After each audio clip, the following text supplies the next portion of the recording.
Assalamu alaikum. Welcome to another public finance lecture. I guess by now you are used to seeing me again and again and again, and it might get sometimes a little lethargic, but sometimes I think that I might start with a joke, but maybe it's not my trait, and maybe I can find an interesting joke related to public finance in the next few days. Schedule might be very busy, that might be the reason, but try to stick with the course, and we have seen that along the time the course has, at least I feel it that way, that it has become more interesting. We have been evaluating stuff, we have been discussing stuff. We started from the very basis of establishing that the role of government is very important, and it is important of welfare, for the welfare economic perspective also, and we highlighted the importance of any effect of a government decision on you and everybody else around you.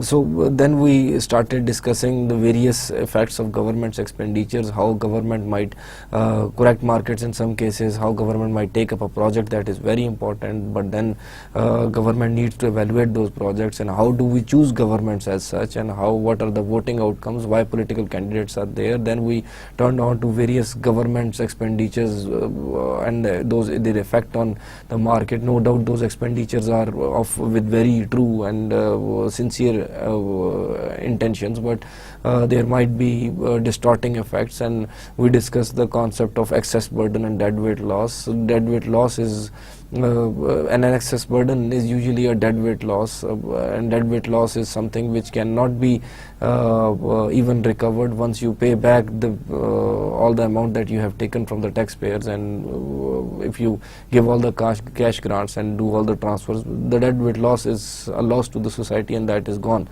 So in any case, we were discussing various evaluating various government policies to eradicate poverty, and saw that how those policies affected the behavior of the individual as such, and how those policies affected the market outcomes, and what would be a better option to achieve the same objective. And I hope we would be ending this maybe in this or maybe in the next lecture, and somewhere very soon we would be moving towards the government revenue side, because it feels that public finance is such a big field that in order to cover everything, just one course and few lectures are not enough to do that. And there are some important aspects of it that we might be just touching, which even would develop a course in themselves. And the most important thing is that we at least have a grasp on what we are going through right now and what we are discussing, and it would be very useful if you can associate the examples that we have with a real life scenario in prevailing in our lives. Today we would be discussing, for example, the effect of pensions on individuals' work behavior, individuals' saving behavior, and there are very strong theoretical foundations for those behaviors also, but then not everything is same always. In the last lecture we discussed food stamps, and we considered two different cases in which food stamp was fine, and in another one the food stamp was could be replaced by a cash grant. Why we specifically did this? Out of a sudden blue moon we brought in food stamps, because previously before that we had discussed examples where in most of the cases we discussed there was a possibility of cash grant rather than a subsidy would make the individual much better off and would result into a better market outcome also. But then we brought in food stamps, and food stamps that are given in USA, the food subsidy are usually of very small amount, and that small amount has an implication of itself, because in that case since the individual is already spending more than that regularly on his food, so a food stamp would be some sort of a cash grant, because he would, that food stamp or the food subsidy being given for us of a small amount for a certain type of commodity like just food, would free that individual's resources for use on the other type of consumption. Because usually when we do this analysis, we have on x-axis we had food consumption, and on y-axis we had consumption on all the other goods. Now if the government is subsidizing food only, that would mean that that individual can take that money and replace it with the food stamp, and that additional money can be used for it can be divided within food as well as all the other goods, consumption of all the other goods. So it was a very interesting scenario to see. I hope you see the same level of interest that I do in these types of analysis. So we discussed the food stamps and the two cases, and because the food stamp was basically, the food subsidy was for purchase of food items only, so that would mean that there was a certain level beyond which an individual cannot go on the increased budget line, and that was represented by BC on that line, and that point was unattainable because of its restriction. Then we discussed a case, the first case, in which individual was a little below that line, and the result was that he or she was better off with that food stamp, and there was no need of cash grant, specifically considering that the amount of food stamp was low enough and the amount of that subsidy was low enough. Then we discussed another case in which individual was not spending on food anyway a lot, and she was very close to the y-axis on the budget line, showing that her consumption for all the other items was more than relatively more than the previous individual, and that individual would be much better off in case that grant is given in terms of cash rather than the food stamps. And that would take her to a higher utility level. So as I said, I have mentioned this time and again that these examples are constructed so that to broaden our vision of and our understanding of various scenarios that might emerge in case of a certain government policy. And as voters, we actually decide the future outcome, because whether there is going to be a subsidy or not in the future, or more taxes or not, that is just like that one vote that we cast. And we also discuss that how we cast vote actually, and what type of stance political parties take when they go through the process of election. In any case, then we in the next example we had a very interesting part, because there are unemployment benefits by various governments through social security schemes, and those were in the case that when an individual is unemployed, they would pay him to bring his standard of living a little bit higher. And we specifically discussed in this case that two types of scenario. In one there was income effect, and the other one we showed that there is an income as well as substitution effect. Income effect takes up the budget line, and that would mean that a fixed amount transferred to that individual who is listed in that program. That would mean that his indifference curve would shift upward, and indifference curve of what in this case? It was an indifference curve between leisure and work time actually. So he would increase his leisure time, and if that transfer amount that government is transferring to him increases, then he would further increase his leisure time. Why? Because with increase in income, an individual increases his consumption of normal goods. That is a basic economic scenario and agreed upon principle.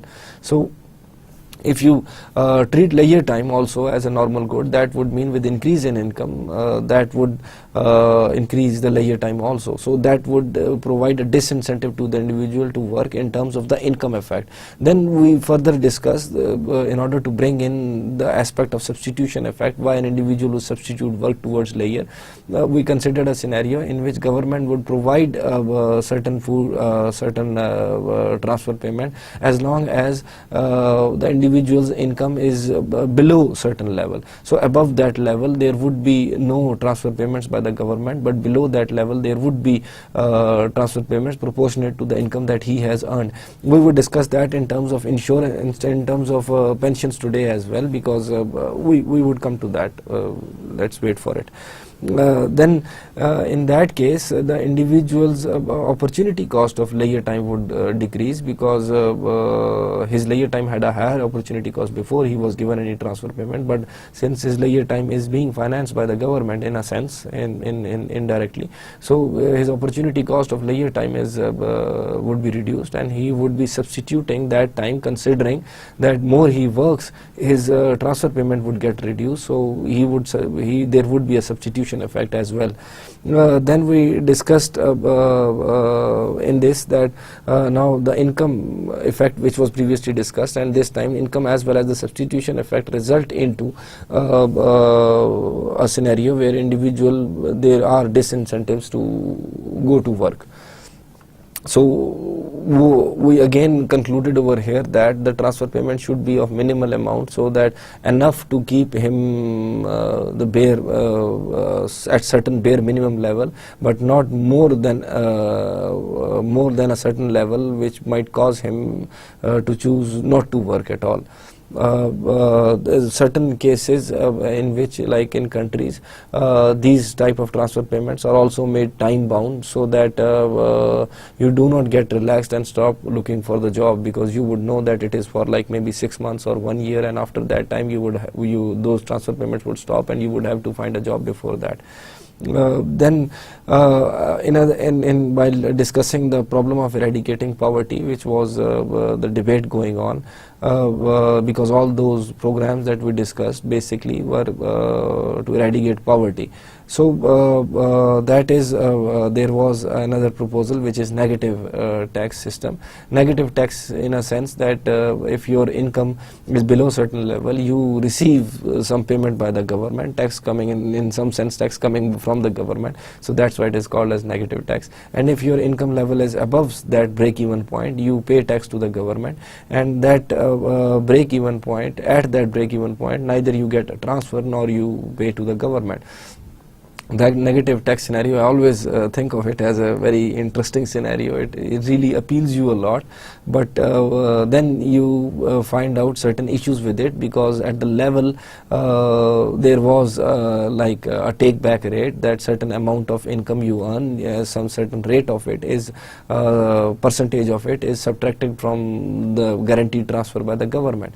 So in this scenario we concluded in the end that this would be a very huge expenditure by the government, and just in order to finance that expenditure, the government would have to increase the tax rates and increase the prices of its goods and services, and again just ignoring all the other activities that are required by the government to do, for example national defense and all the other expenses, building dams and roads. And then where would money come for that also, if all the money is given to bring people's standard of life up to a certain level, to create equity in the economy.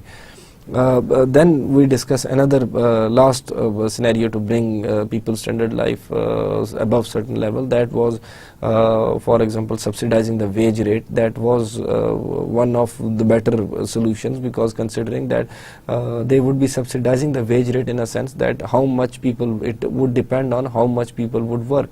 If they are paid certain below a certain level of the wage, they would be given a transfer by the government based on the number of hours they have worked, up till to a certain amount. For example, we considered $5, after which the government won't be any transferring any amount, and so that was an incentive for an individual to work also.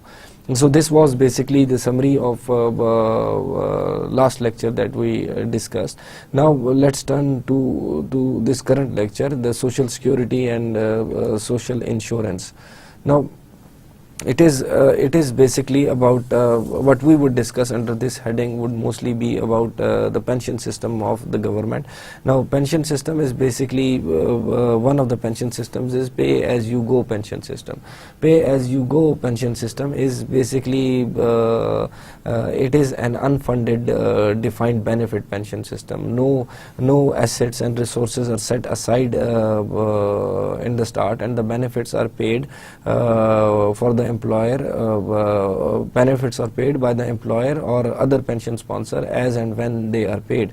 It would be like that, for example, the current generation would be paying taxes, and that generation would be financing the pension of the generation that has retired, and there would be a sort of a trade-off, because when we go to that retirement age, at least I would go earlier than you guys. So if when I would go to that retirement age, my the younger generation would be paying taxes to finance my pension, and so the cycle would go on. So this pay-as-you-go pension system is provided in most of the countries around the world, and they are unfunded basically, and benefits paid are directly from the current workers' contributions and taxes. So that would mean that the current generation which is employed is financing the older generation which has retired actually. Now actually economic theory is not very, there is debate over there. The fact is that such type of a pension system distorts an individual's incentive to work and save money. But then there have been instances where it has been shown that, we would come to that again, where it have been shown that such type of pension system induces an individual to save more. And why is that? We will discuss that. So there is no conclusive evidence to confirm this, whether this sort of a pension system or the pensions by the government distorts any saving and work incentives. Now actually it is basically what it does is, it is a combined effect of influence on choices of those who pay taxes to finance the pension system and those already receiving or close to receiving. So the whole pension system debate actually revolves around two individuals, two groups of individuals. One group is the one which is paying taxes to finance that pension system, and then their work and saving behavior is affected by this pension system.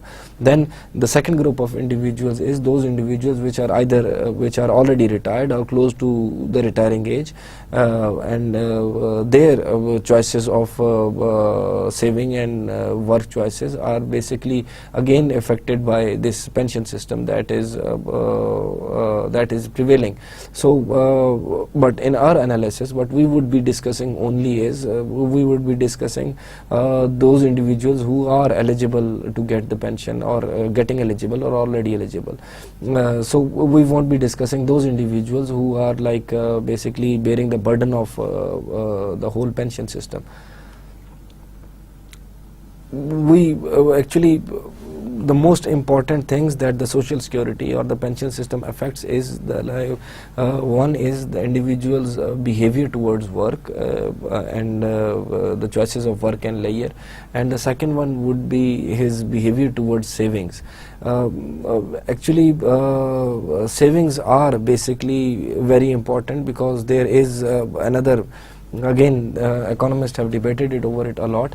If for example I do not save enough, then that would mean the economy would not have enough capital to be invested in for further production, for future production. So if I do not save, I just be dependent on the pension system, and I do not save enough money, then that would bring down the economy's productive capacity. Now because that as I said, that pay-as-you-go pension system, there are no assets set aside for the future payments that are going to be made to me.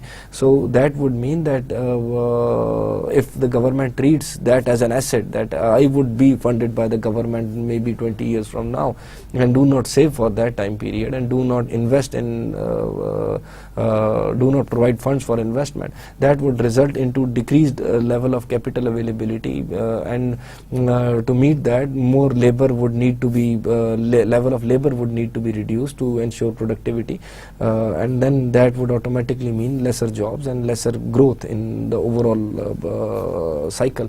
So it is a very interesting scenario that we would be discussing over here, the impact of pension on the savings of an individual.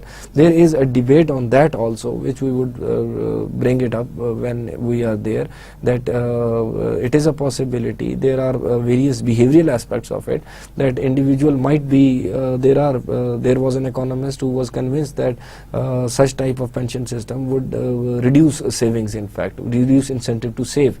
And there would be, but then there are other aspects why an individual would save even he or she has a pension system to be dependent upon. Still, let's move on step by step. There are two types of effects, again the substitution and income effect. The substitution effect leads to decreased saving and work. The income effect may lead to increase or decrease in saving and work. You see, the substitution effect would be you would substitute your work time for leisure time, and since you are dependent on the pension system, so it might decrease. There is a possibility that it would lead to decrease savings and work incentives. But income effect, when your income increases, then that may lead to an increase in savings or reduced savings, and it may lead to increased work incentives or reduced work incentive. Most economists believe that the income effect also decreases savings and work incentives, but let us discuss that. We discuss the impact of pension and earnings test on workers. First we take them side by side, or take them in two steps. First we would discuss the effect of pension system on individuals' work incentive, and then we would discuss the effect of pension system on individual saving behavior. Now, how social security payments would change an individual's work and leisure choice. Now, there are basically two types of categories over here. There are workers who are at the complete retirement age, who have retired as such, and their behavior would be different and their work incentives would be different. The other category is who is not at the full retirement age, but he has retired, and his level of pension, specifically in case of USA, would be subject to an earning test. Now, what is an earning test? It would be sort of a scenario in which if for example an individual earns a certain level of income, then his pension transfer that is made to him is reduced. So if he works less, his pension transfer would increase, and if he earns more, his pension transfer would be reduced, just like sort of an unemployment benefit that we discussed in I guess in last lecture when we discussed the work and leisure choices of an individual. So what would happen over here is we would discuss both of these scenarios in which individual is before the retirement age and individual is after the retirement age. But keep in mind that this earning test would be eliminated once the individual reaches that age of retirement. Let it be, for example, 65 years of age. As soon as he reaches that 65 years of age, that earning test requirement would be finished, and he would be eligible for full pension transfers that he may choose. And so in that case, we would see that in that case the work leisure choice does not affect the transfer payment. But in this case that we are discussing right now, since there is an earning test, so that would mean that the amount of pension received actually is dependent upon how much an individual is working as against how much time he is spending on leisure, because how much time he is working, he is earning certain level of income, and that certain level of income reduces the amount of pension that he is getting. Now let's assume that this sort of social security pension payment, or a subsidy we call it, shifts the budget line up. We assume that there is a $30 worth pension transfer payment that an individual would receive, and at for example maximum number of leisure hours of 24, that would mean that he is not working at all. So more he works, that amount of pension would reduce to 0 up to point F. That would keep on reducing, and at point F it would be 0. So at point F he would be working 9 hours, and he would not be getting any transfer payment from the government. Now let us consider this graph first. It is a similar graph that we have seen before. On the x-axis there are leisure hours per day, and on the y-axis there is income per day. So there is a budget line representing the choices of layer and work, how much hours he can work and how much hours he can spend as layer time. Layer time we discussed as any activity that would not be earning any income for the individual would be treated as a layer time. The maximum number of layers or layer hours an individual can have is like 24 hours out of 24 hours in a day. And less than that, if we say that he has for example 19 hours of layer, that would mean that 5 hours out of those he would be working. So now let us consider this scenario specifically laid down to understand the concept of work layer choice of an individual giving a specific amount of government grant. This would be similar to the previous analysis in many aspects. And I guess you would have a better understanding of it because in this time we are using numbers and figures to try to understand the whole scenario.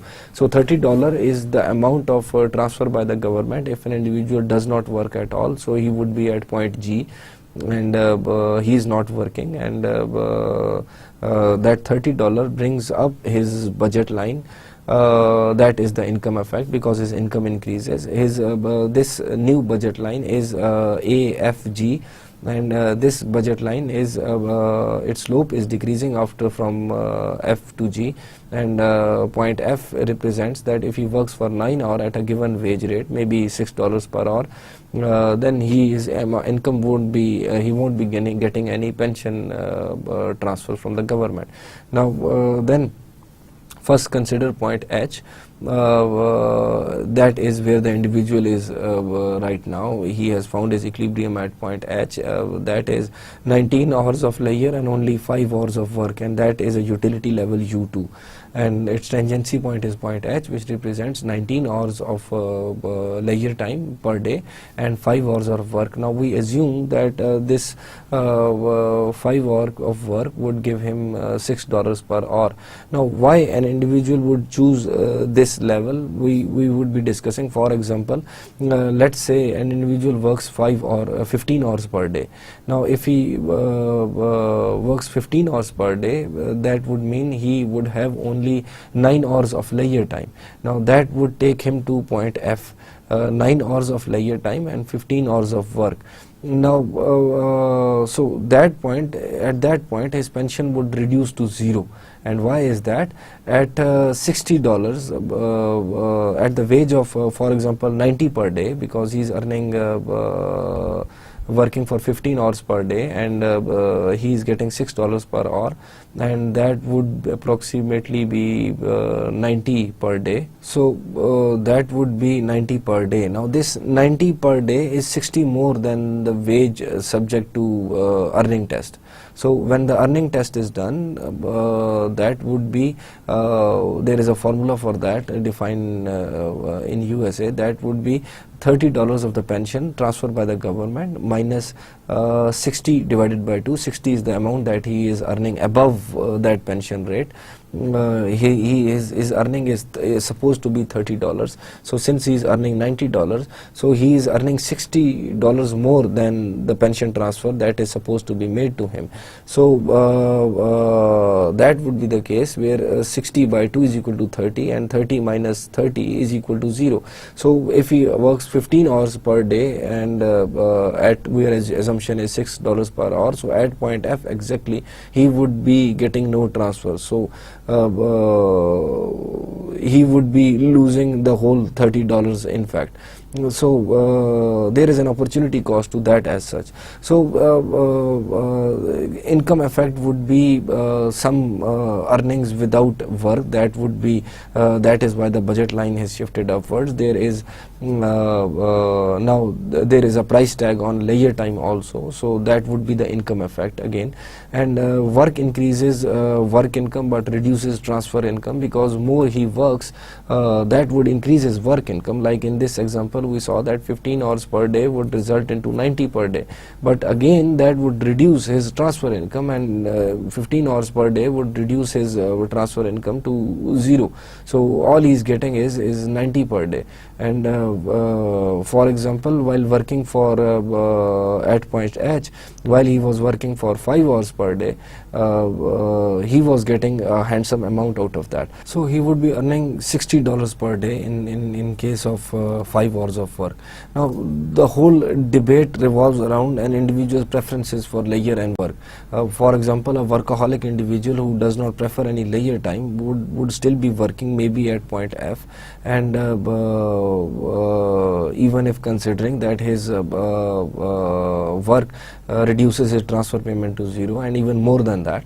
But on the other hand, an individual who's for example, who prefers leisure time more than that, he might sacrifice the work income at all, and he might reach to the point where he is getting $30 per day just for 24 hours of leisure time. So it all depends on preferences. In other words, basically such type of transfers by the government reduces an individual's work incentive. We are specifically focusing on the work incentives right now. Now let us consider an individual who is of greater than the retirement age, and in the previous case we saw the income as well as the substitution effect. Income effect in a sense that his income has increased and he is being paid for the leisure time, and the substitution effect in a sense that more an individual works, lesser would be the amount transferred to him. So he would weigh the amount of work and the payment from that, and the amount transferred to him without working. So there would be, he would be substituting work for leisure. So there was an income and substitution effect in previous case when the individual was not exactly of the full retirement benefit age, and he was subject to the earnings test. But in this case, the individual is not subject to earning test anymore because he is above the age of retirement in any case. So previously, if he is at equilibrium point E, let me explain the graph first. There on x-axis there are leisure hours per day. It is a similar graph. On y-axis there is income per day. Now initial budget line is represented by AB over here. An individual is enjoying leisure hours of L1 and he is at equilibrium point E. Now after retirement, the individual's budget line shift upwards. Budget line in this case is between leisure and work hours. Now he can maximum enjoy a 24 hours of leisure, so that is why the line does not touch x-axis and it just moves up parallel to the previous budget line. So that $30 income transfer would be at whether he works or not at all. So he would move up to the utility level U2, which represents the equilibrium level of E prime, where the indifference curve is tangent to the budget line, and he would be choosing a leisure hour of L2, and there would be only the income effect. His income increases and he increases consumption of all the normal goods, and with that he increases the consumption of leisure time, which is also treated as a normal good in our discussion. Then after discussing the work incentive of various work of the pension system, we discussed basically the social security and the pension system has effect on the whole system through three types of people. Two broad categories of people. One is those who are financing the pension system, pay as you go system, and the other group is who is recipient of the pay as you go pension system, either retired or of close to retiring age. So their behavior is affected by the whole pension system and taxation and how it is going to affect their work incentives as well as the savings incentive. We are going toward the saving incentive right now, but we have discussed the work incentive very clearly. So in that case, we are only focusing on those individuals who are recipients of such type of pay as you go pension plan by the government. So we are basically focusing on only the second half of the individuals, who not the financiers, actually just the recipients. Now, after discussing work and layer choices of various individuals, it was somewhat similar to the same discussion we had in the last lecture, where there was income and substitution effects. So the individual for who is subject to earning test and who is not completely of the retirement age yet, he would be getting a pension. When he gets a transfer, pension transfer or a transfer payment by the government, his behavior for choices of layer and work would be dependent on income effect as well as the substitution effect. But an individual who is completely retired, and he would only have an income effect. Now there is a strong, because he is not subject to earnings test, so there is a strong incentive for these types of individuals to find job opportunities and work, and then earn even more than the social security transfer by the government, because there won't be any earning test and there won't be any reduction in his earnings, his net disposable income, based on amount of earnings that he has. Now, coming toward the saving incentives based on the social security, there are broadly three types of effects that we can consider over here. There is an asset substitution effect, there is an induced retirement effect, and there is a bequest effect. All these effects defines an individual's behavior, whether he would save or not. Asset substitution effect, because people save less than they would if social security did not exist, because they are substituting government promises of a benefit for private savings. Stated simply, people save less because government is saving for them. This is an asset substitution effect, because I would, if I have government guarantee backing me up that after certain age they are already saving for me, and that would be an asset for me when they would start those pension payments. So I do not need to save right now. So people would substitute this asset, like saving now, for that asset that government has created for them. So there is a guarantee by the government, and that asset has replaced, has substituted the asset of saving that I might have saved if I had no pension plan as such. So that is the asset substitution effect. Then there is an induced retirement effect, where people save more than they would if social security did not exist, because they would not have retired, or would not have retired as early had social security not been there. Given that it does exist, people choose to ultimately retire, or retire earlier and save in order to do so. So this retirement system with guarantee, because it is a concept in this induced retirement effect, that they would be complement the savings and the retirement benefits by the government, and an individual might save so that either he can retire early while adding them up, and whenever he ultimately chooses to retire or retire early, and save in order to do so, so that he would have enough savings so that he can retire earlier. So this is an induced retirement effect. Then there is bequest effect, like people, for example, save more that they would have if social security did not exist, in order to give more to the next generation, to the children and grandchildren. That is another effect which might induce individuals to save more. So you see over here there are three basically different effects. An asset substitution effect, which says that individual might not save because government is saving for them. Then there is induced retirement effect, because in this case people would save more than they would if social security did not exist. And bequest effect, that people would save more than they would have if social security did not exist, just to provide more to their children and grandchildren. That is basically the bequest effect. Now coming to the graphical analysis, we need to conduct, as has been the practice in this course, we need to conduct an analysis of an economic analysis of all the scenarios that we are discussing over here. We would be analyzing the asset substitution effect, and we would show that asset substitution effect actually does exist. So we are coming back to the indifference curve analysis over here. On the x-axis, now this is a little bit different, so you need to understand this. I would be very slow and try to be as clear as possible. First, look at the graph. There is an x-axis and there is a y-axis, of course.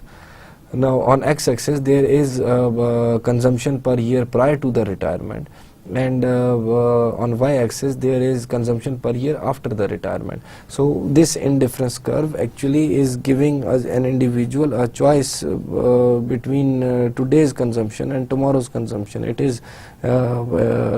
is basically for two different time periods. On one hand, if I consume more today and do not save, that would mean assuming there is no pension plan right now, just consider there is no pension plan, I would save for my retirement. I would have to save for my retirement. So where those savings would come from? Those savings would come from today. So my consumption per year today is, if it is a lot, then I would be saving less. That would automatically mean that I would be consuming a lot less in after the time of my retirement. And if, for example, I consume very less in current time period while I am working, I would be saving a lot, and that would mean that at the time of my retirement I would have enough resources to increase my consumption at that time. So at any point on an indifference curve, that it is various combinations of consumption today and consumption after retirement that give me an equal level of satisfaction U1, which is represented by this indifference curve over here. So along an indifference curve there is a marginal rate of substitution always, and that marginal rate of substitution represents that if I want to consume more today, I would have to forego certain level of consumption for the future. So that would mean if I consume more today, I consume less in the future, and if I consume less today, I consume more in the future. So that is basically that consumption, and if I consume less today, that would mean I would save more. Now, so then there is a budget line represented by AB. That line is considering the total level of income. Either I save or I consume. So it is all the combinations of saving and consumption that I can afford. Saving for today would mean consumption for tomorrow. When I use the word save for today, that would mean I'm saying that consuming tomorrow. So those two are synonyms over here. So I can also say that consuming today and consuming before retirement and consuming after retirement. But while in order to simplify it, the consumption after retirement, since it is from savings from pre-retirement, so that would mean that the choice of consuming today and saving would ultimately result into that savings would translate into consumption in after the retirement. That's why I'm using the word saving rather than consumption after the retirement. Now focusing on this graph again, there is an indifference curve represented by U1, and there is a budget line represented by AB, and an individual is at equilibrium point E right now, and at equilibrium point E he is consuming C units today and consuming R units in the future after the retirement. So this equilibrium point is the point of tangency between the indifference curve and the budget line, and it represents very clearly over here that out of the total budget AB that I have, if I'm consuming at point E, I'm consuming C units today, so I'm saving CB units. As I said that what I do not consume, I save, and what I save, I consume in the future. So that would mean if I'm consuming C units today, I'm saving CB for future, and that consumption translates into future on the y-axis as OR. So that is futures consumption, which is equal to the distance CB. How much I save, I can only consume that much, not more and not less. So now this is basically saving CB for the future use in absence of any government program. Right now we are not considering any other lines. We are just considering the indifference curve U1, we are considering the equilibrium point E, we are considering the budget line AB, and we are considering the point R and point C. C represents today's consumption, R represents tomorrow's consumption. R comes from the distance CB, which is the point of today's consumption to the end of the budget line, my total income. That is the amount that I save, and that is what I consume tomorrow. Now let us assume that government plans to ensure a future income. They plan to tax me today. They say that okay, we take this much income from you today, so, and we would give it back to you when you retire as a pension. So that is another incentive that I have. If I do not want to do the saving, the government can do the saving for me. If I am taxed and I am guaranteed that that income would come back tomorrow when I retire, then I do not need to save. First, assume that the tax is exactly equal to the area CB, not mentioned in the graph. That is just how I'm trying to explain it. Now, if I have savings equal to CB and the tax is equal to CB, then exactly that amount would be given to me as pension, which would be equal to area OR. Very simplistic scenario. The whole saving would result into tax, but we are considering the asset substitution effect over here. Is that would be the exact substitution. Now if the government gets a tax rate of T, and which is represented by now considering a point F on the budget line. Point F actually divides the saving area into two parts. CD, the total saving area of CB is divided into two parts. One part is CD, the other part is DB. Now the tax is equal to DB. If tax is equal to DB, that goes to the government, and that is only a part of my savings, not the complete saving that I was doing. Maybe I was saving like $1,000. Oh, that's too much. I wonder if I could save that. Maybe I'm saying like 1,000 rupees per month, right? Even that's impossible, but still, if I'm saving 1,000 rupees per month, and let's assume that government puts a 50% tax on the income that I have saved, and maybe on my savings, or maybe somehow that now I pay 500 to the government, so that they return that to me in the future, and I still have 500 remaining which I used to save. So this would be exactly this scenario over here. CB is assumed to be, for example, 1,000 rupees. The distance F, the line F divides into two equal halves. CD is 500 rupees and DB is 500 rupees. Now that 500 rupees would be given to me by the government as a social security pension by the area OG, and the remaining 500 that I have saved myself would be the area GR that I would be using later on. So this is exactly what is happening over here, because the tax is less than the saving that I was doing previously. So the amount worker would otherwise save annually was S, and the tax rate, the tax the government has applied on it is less than that. T is less than S, which is very obvious from the graph over here. It is actually half of the amount that I was saving. So I would save less now. Why? There is an asset substitution effect. One thing is that the government is saving for me some part of it, which is 500 rupees as I said, and they would be giving those 500 rupees to me when I retire. And the second part would be, for example, the second reason would be that now I have lesser resources in my hand to save. Previously I was saving 1,000 rupees, and now the government has taken 500 out of it, and now I have only 500 left, so I save 500 rupees. Now I'm satisfied. Why? Because I'm not trying to increase my savings again to 1,000 for future consumption, because 500 taken by the government is with a guarantee that they would return it to me at the time of my retirement as a social security pension. So that amount is taken away. Now AFD is currently the area where I can trade current consumption for future consumption, but I still save the area CD. Now after the tax by the government on my income, the budget line has changed. Previously the budget line was AB, but now the budget line is AFD. Why? Because some part of it has been taken away by the government. Now that remaining part, now when I'm choosing between current and future consumption, I consider the area AFD.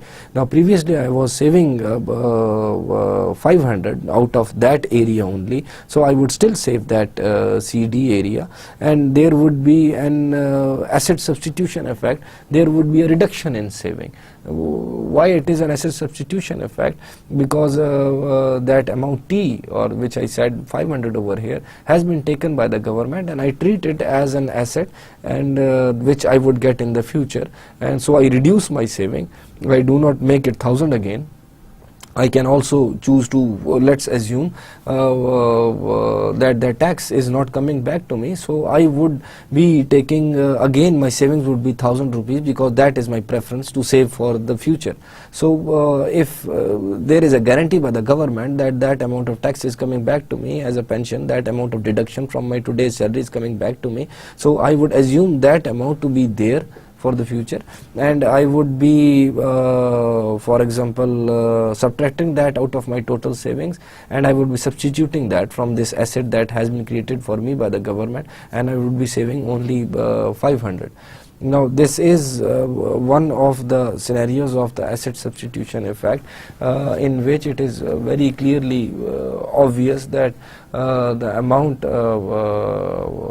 taken up by the government and the amount promised to me by the government as a future payment, I have substituted my asset of saving, and I'm treating that as part of my total savings, and I'm only saving 500 right now, half of what I was saving before. Now let us consider another scenario which is a little bit different than before. For example, previously an individual, again there is a graph. The scenario is of the same asset substitution effect, but it is trying to highlight another aspect of the asset substitution effect. On the x-axis there is consumption per year prior to the period of retirement, and on y-axis there is consumption per year after the period, after the retirement. Again the similar sort of a graph and an indifference curve represented by U2 over here. Previously we are assuming that I am at U2, and the equilibrium point E represents the point where I consume C units today and I consume R2 units after retirement. And where do I find those R2 units to consume from? I save today the area CB over here, which I save to consume R2 tomorrow. I hope you still are with me right now. We have only changed the scenario a little bit to show another aspect. In the previous graph we highlighted specifically that the amount of tax being put up by the government is less than the savings that I were doing previously. So that contribution requested by the government from me for my retirement is less than the savings, so there is only an asset substitution effect, and I am not bothered by it. Why? Because I was already saving for the future, so now half of it is being done by the government. Now in this scenario we need to highlight another aspect of such type of an action by the government. So we are considering an indifference curve U2, where we are at initially. This U2 is tangent to the budget line, the choices of today's and tomorrow's consumption which I can afford at point E, and which is the equilibrium point, and based on that equilibrium point I am consuming OC units today and OR2 units tomorrow, and these OR2 units tomorrow come from the saving that I am doing today, that is being represented by CB area marked as S, and those savings would be consumed tomorrow. Now let us assume again that there is a line, there is a tax by the government promised with a promise of the future consumption. They are taking contribution from me and they are going to give that contribution to me as pension in the future. Now in this case, in previous case we discussed that T was less than S, which the consumer would save otherwise, but in this case T is actually more than the saving that I was doing myself, or this individual was doing myself. It seems like there might be a mistake in the slides. At third point it is actually T is more than S, not less than S.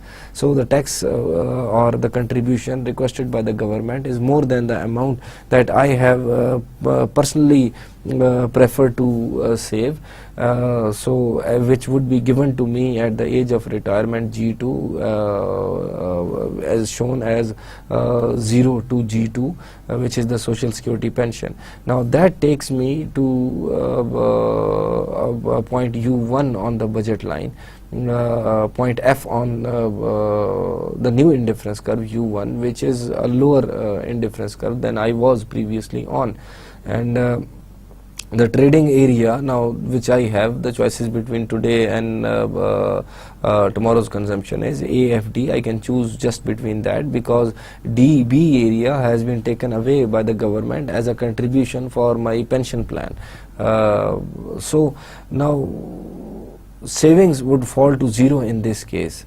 And why savings would fall to 0 in this case? Because they are already making me save more than I planned to save. In previous case, they were making you save less than what you planned to save, but in this case they are making you save more than what you planned to save. So in a sense, the pension plan is too generous for my preferences over here, or this individual's preferences over here. He would prefer a smaller pension plan, because he would prefer to consume more today than tomorrow. His preferences are like that. So this individual is affected in an adverse sense based on the magnitude of the pension plan of the government, which to her liking is too generous. So there is an excess burden involved in this sort of a scenario, which is because now she is at a lower utility level than she was previously at, which is represented by U1 over here. And now he is consuming only D units today, and he would be consuming G2 units after the retirement, which is practically by the pension plan of the government. We have considered two types of asset substitution effects. The first, in which the government asset created by the government was less than the saving that he was doing for himself or herself, and in that case they would only substitute the part of the savings as an asset. And in the second case of the asset substitution effect, we discussed a scenario in which the asset created by the government was much more than the individual planned him or herself for the future. So in other words, the pension plan was too generous for her preferences, so the savings would fall to 0 in a sense that they would completely substitute that asset for the government savings, that asset for their own savings. We already discussed this, that that was the asset substitution effect, and then there is induced retirement effect and bequest effect. Now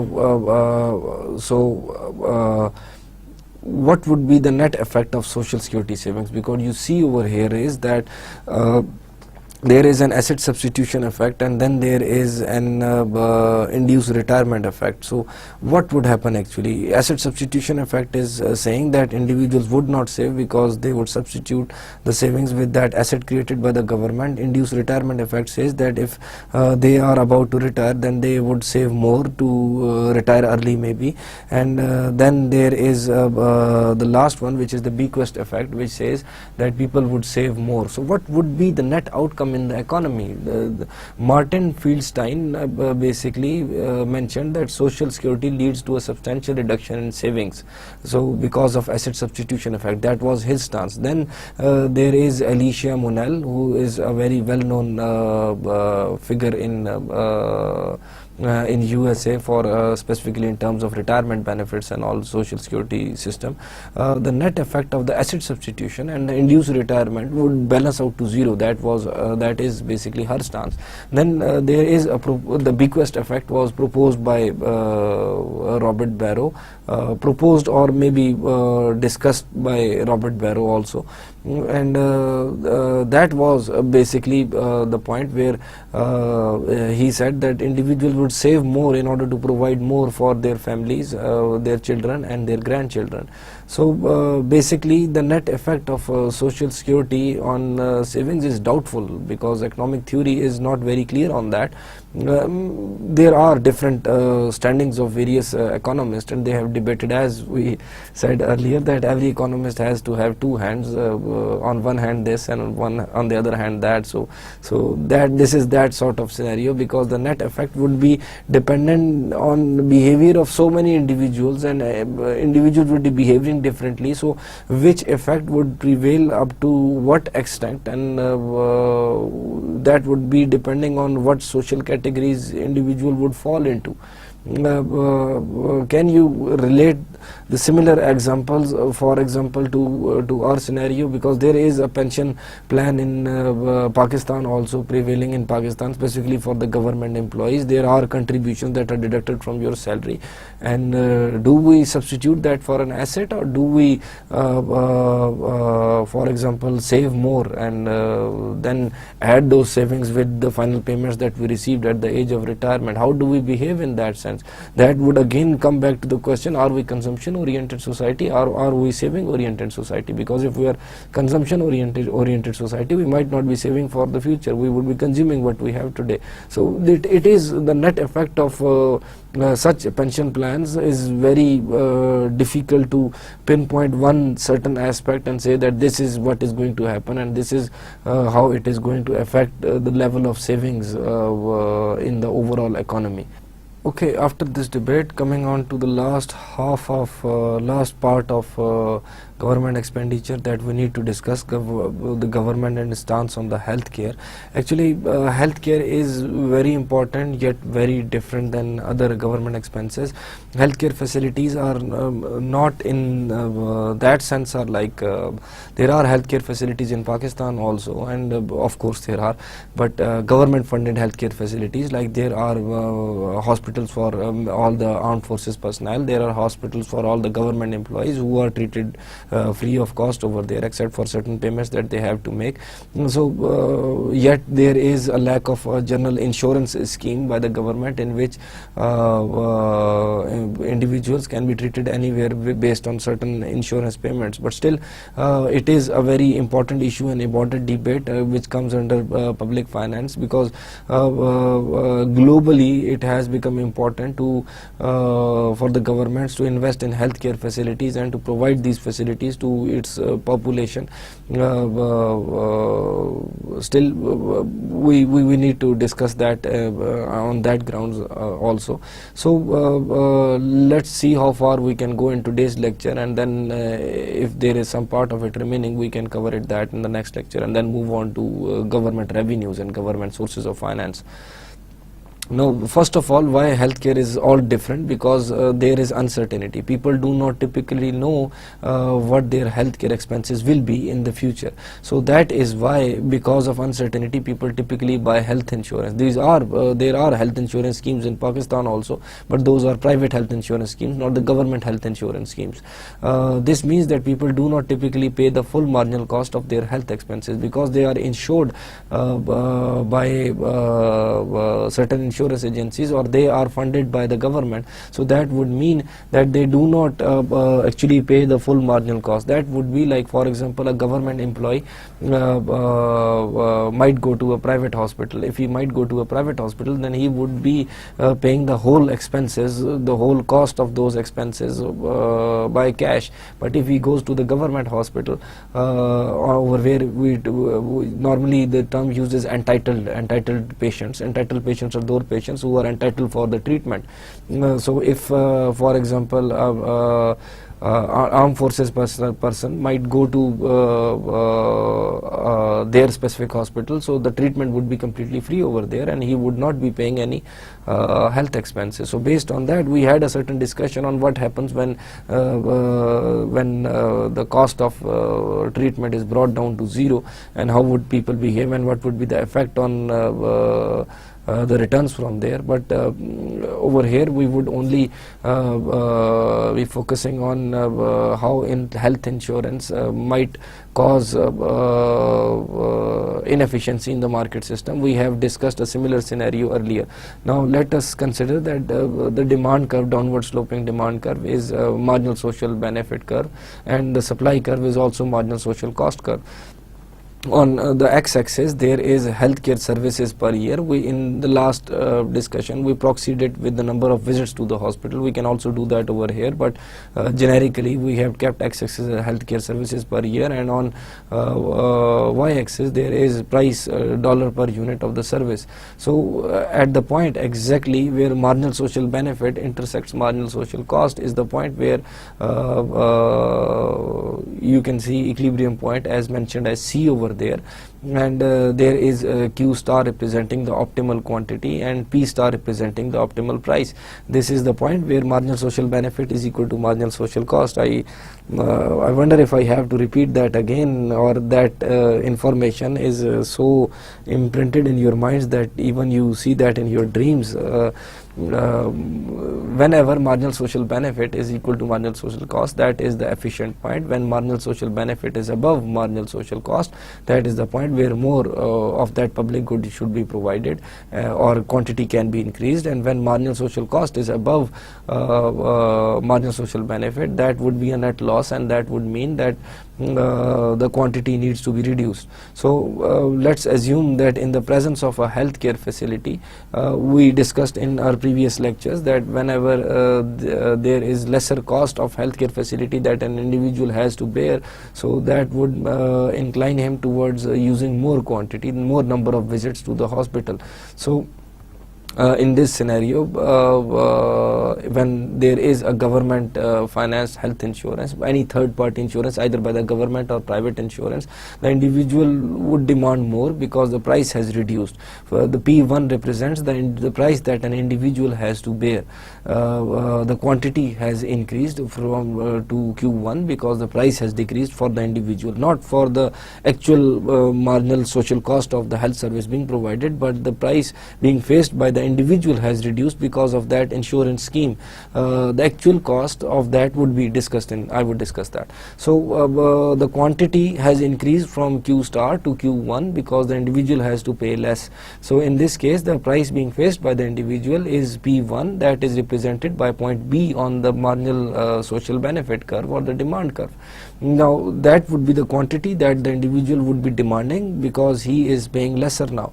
So that quantity Q1, when it is being supplied by the health service industry or by hospitals and physicians, they would have to charge higher prices for that because the supply curve is a positive sloping curve. With increased quantity there would be increased prices. So at Q1 the price of providing that services or marginal social cost of providing that services increases. So that is represented by point A on the marginal social curve and represented by P2 on the y-axis as price per dollar per unit of the service.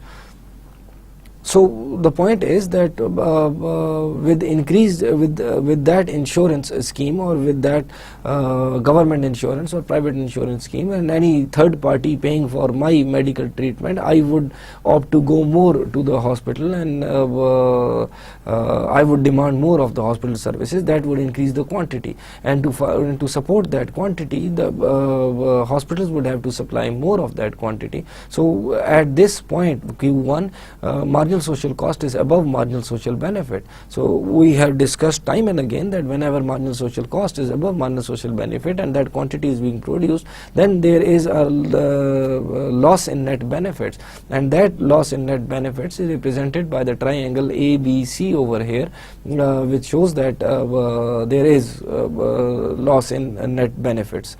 Now what are the implications of this? Because there are certain amounts that a patient has to pay, which is represented by price P1 in the previous graph, but the patient only has to pay a certain fraction of the total expenses which are incurred on, like bedding and on the stay and on the medicines and on the surgery, etc. So he only has to pay a very fraction of that amount. So that is why he might visit more even for the minor ailments, because he does not have to pay enough. If he pays the actual social cost of that, he might be, as we discussed, that individuals might be trying to cure certain ailments at home, but since they do not pay the actual cost is borne by the third party. That would mean that they would visit even for the minor ailments, and that would result into increased demand of the medical services. And from the hospital side, to meet the demand, additional demand, they have to hire more resources, and when they hire more resources, there would be cost to that, and their prices would increase. And secondly, since the hospitals know, and since the medical centers or medical services know that there would be third party payments and the patient only has to pay fraction of the amount, then they would prescribe more tests and other services than they normally would do to patients who are actually bearing the cost for themselves. We would discuss this similar scenario later on also. And then the amount paid by the third parties is the area actually P1, P2 and AB. Now in that whole rectangle in which the third party is paying, either the government or the private insurance company, ABC out of that is the net loss, or you can say it is the excess burden of that whole scenario of third party insurance, the whole scenario of your medical insurance by where third party pays for it. Now actually we are out of time, so rather than moving on, we better finish over here, and in the next lecture I hope we can finish this part and the discussion on health insurance, which is the last topic that we need to discuss under government expenditure. And before we go, I would summarize what we have covered. We have actually discussed we discussed the pension plans, and we saw that we discussed about the pay-as-you-go system. Pay-as-you-go system is the one in which there are no assets put aside for the pension plan of an individual, and if I am retired, I am being paid pension out of the current workers' taxes and their contributions. So it distorts my, there is income and substitution effect. Actually it distorts my work and layer choices, work incentives, as well as my savings incentives. We discussed them two separately. Under work incentives we discussed that there is for example income effect and substitution effect. Income effect is because when I am being paid that pension, my income increases, and then substitution effect in a sense that if I am subject to an earnings test, that would mean that more I earn privately by my own efforts, the transfers by the government would reduce, and that would cause me to substitute work for the layer, because for layer I am being paid. So if I am maybe more layer preferring individual, I would choose layer because for that I am being paid also. Then we discussed the case in which there is only income effect. That would be the case for people who have completely retired and there is no earning test. Any additional income that they earn would be an added benefit to them. There would be no deductions on the transfers made by the government. So their income would move up by the amount they are being provided pension, and there would be only income effect, and because of that income effect they would choose more layer, because they might choose more layer because layer being treated as a normal good, so increase in income causes increase in consumption of all the normal goods. Then we discussed started to discuss the effect on savings incentives of an individual due to a pension plan. We discussed three types of effects. Asset substitution effect, in which an individual considered that any pension plan by the government is a guarantee by the government, it is an asset, so I do not need to save right now.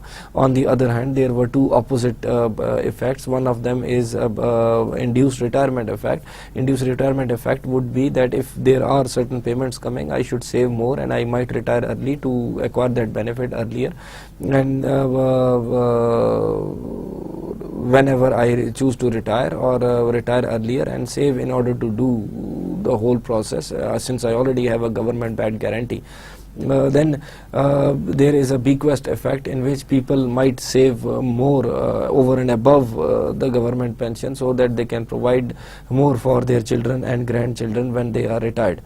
Now then we discussed them in the asset substitution effect in a graphical analysis. We discussed that if to put it very simply, on x-axis there is consumption per year before retirement, and on y-axis there is consumption per year after the retirement, and what I choose to consume today, the rest saved goes to my after retirement consumption in the absence of any government plan. So if there is a government plan, government would take a contribution from me and then promise to return that contribution in the future. So if that contribution taken by the government is less than the amount that I'm already saving for myself, I might save the remaining amount and add that to the government when the government returns to me that amount after the retirement.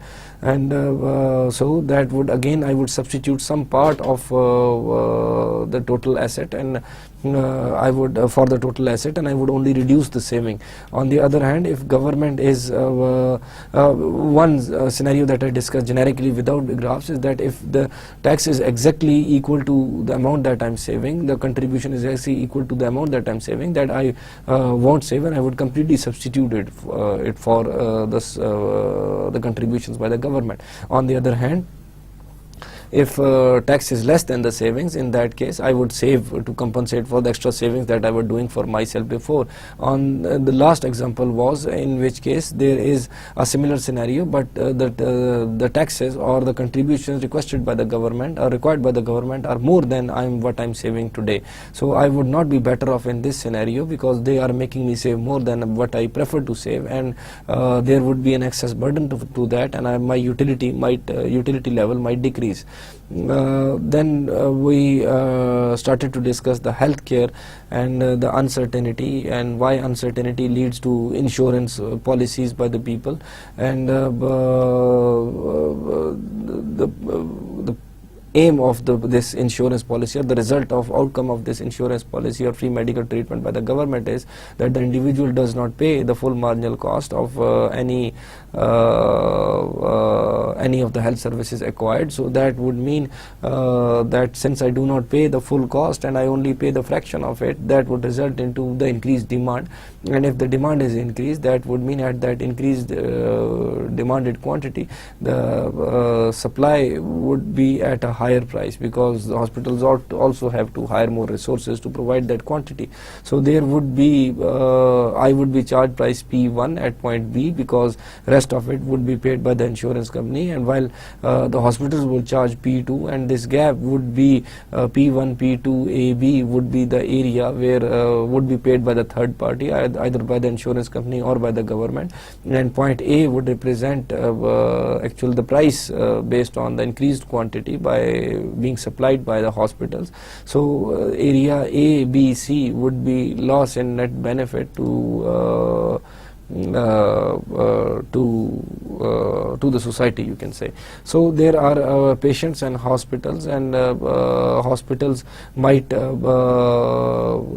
give extra tests and extra services, considering that they know that the patient is not going to be paying the full amount. The patient would only be paying a fraction of the total amount. So over here we ended this lecture, and we would discuss a few more implications of the health services provided by the government in the next lecture, and then we would move on to government finance, which is actually the sources of the revenue and various types of the revenue that government might use, and we would do certain economic analysis of that as well. And we hope to finish that very soon also, because I need to get into the Pakistan part of public finance, where I want to discuss the government structure of government structure of Pakistan, as well as various sources and what types of tax revenues are collected and how they are spent and all that. We would be coming to that soon, I hope, inshallah. Take care. See you soon.